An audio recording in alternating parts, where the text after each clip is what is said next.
Ces dernières semaines, les journaux n'ont pas de difficulté à trouver leur une. La crise avec Paris est devenue un feuilleton aux multiples rebondissements que suivent avec attention les Algériens. Encore ne faut-il pas avoir loupé un épisode. Dernier en date, pas plus tard qu'hier, la France annonçait l'expulsion de 12 agents du réseau consulaire et diplomatique algérien présents dans l'Hexagone et le rappel de son ambassadeur à Alger pour consultation.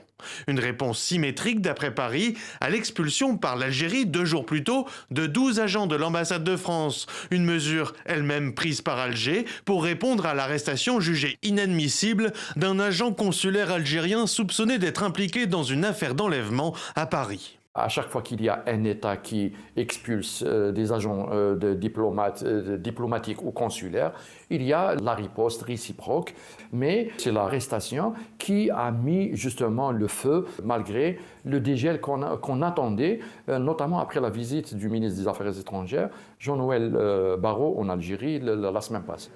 La visite de Jean-Noël Barrot le 6 avril dernier devait en effet permettre de reconstruire un partenariat d'égal à égal, serein et apaisé selon les termes diplomatiques. Car depuis près d'un an, les relations entre Paris et Alger ne cessent de s'envenimer. C'est la prise de position l'été dernier du président français en faveur du Maroc concernant le Sahara occidental qui a déclenché la crise. Une crise ravivée par des tensions autour de l'immigration illégale et des obligations de quitter le territoire français prononcées contre des ressortissants algériens, ou bien encore des tensions liées à des cas individuels et symboliques, comme celui de l'influenceur Doualem ou l'écrivain Boualem Sansal. Des dossiers sur lesquels des ministres français, comme celui de l'Intérieur par exemple, Bruno Retailleau, ont pris position.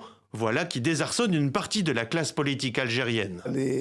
Nous observons que le ministre français de l'Intérieur et son homologue de la Justice interviennent régulièrement dans ce dossier, ce qui ne fait que brouiller les cartes à chaque fois. En Algérie, il serait impensable que le ministre de l'Intérieur ou celui de la Justice interfèrent dans la gestion des relations algéro-françaises. Seul le président de la République et le ministre des Affaires étrangères sont habilités à s'en charger. Nous n'ignorons pas qu'il existe des courants extrémistes en France qui cherchent malheureusement à attiser les tensions pour des raisons qui restent obscures. Ce qui est certain, c'est que cette escalade ne servira ni les intérêts du peuple français, ni ceux du peuple algérien. Une escalade qui semble se propager après le renoncement de Rodolphe Saadé, le PDG du groupe français de transport maritime CMA-CGM, de se rendre à Alger pour annoncer des investissements.